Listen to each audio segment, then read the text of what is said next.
இன்னைக்கு ஒரே மாவில் 3 பலகாரம், ஒரு ஸ்வீட்டும் 2 காரமும் சேர்த்து எப்படின்னு சொல்லி பார்க்கலாம். முதல்ல அதிரசம். இதுக்கு தேவையான மாவை நம்ம முதல்ல ரெடி பண்ணிக்கிறோம். இந்த மாவு பச்சரிசின்னு கிடைக்கிற அரிசி வாங்கிட்டு நல்லா களைஞ்சிட்டு ஒரு 2 மணி நேரம் ஊற வச்சு அதுக்கப்புறம் இதை மாதிரி ஒரு துணியில் காய வைக்கணும். அரிசி இந்த அளவுக்கு காய்ச்சல் இருந்தால் போதும். அதாவது இருக்குது ஆனால் இல்லை அப்படிங்கிற மாதிரி இருக்கும் ஈரம். இப்போ மிக்சியில் போட்டு நல்லா மாவாக்கிட்டு நல்லா சலித்து எடுத்து வச்சுருக்கேன். இதில் நான் 3 கப்பு மாவு மட்டும் எடுத்துக்கிறேன். வெல்லம் கரைச்சி வடிகட்டிட்டு இப்போ பாகுக்கு வச்சுருக்கேன்.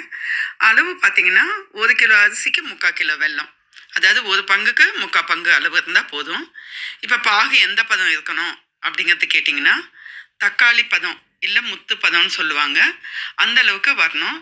இப்போ இன்னும் சரியாக வரல. இப்போ நல்லா கொதிச்சிருக்கு. அடுப்பை அடக்கி வச்சுட்டு இந்த மாதிரி தண்ணியில் ஊற்றி பார்க்கும்போது உருட்டினா இந்த மாதிரி முத்து மாதிரி வந்திருக்கு பாருங்கள், இதுதான் பதம். இப்போ அடுப்பை ஆஃப் பண்ணிவிட்டு மாவில் கொஞ்சம் ஏலக்காய் பொடி, சுக்கு பொடி ஒரு ஸ்பூன் கலந்துடுறேன். கலந்துட்டு பாகை ஊற்றிட்டு ஒரு கரண்டி காம்பு இல்லாட்டினா இதை மாதிரி துடுப்பு இருந்தால் அதை வச்சு மாவை கிளறிக்கணும். மாவில் பாகை ஊற்றி கிளறும்போது நமக்கு கொஞ்சம் ரொம்ப தளர இருக்கிற மாதிரி தோணுனா கூட கொஞ்சம் பாகை நிப்பாட்டிக்கலாம்.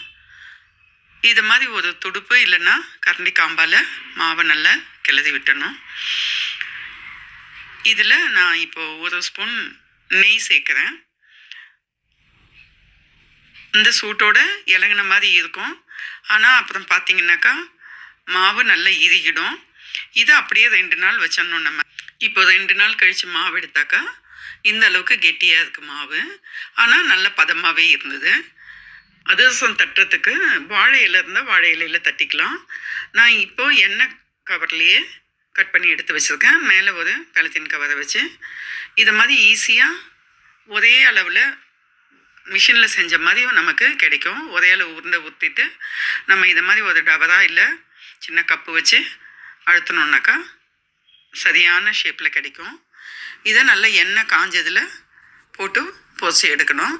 முடிஞ்ச அளவுக்கு குறைவான எண்ணெயில் ஒன்றொன்னா போட்டு எடுக்கிறது நல்லது.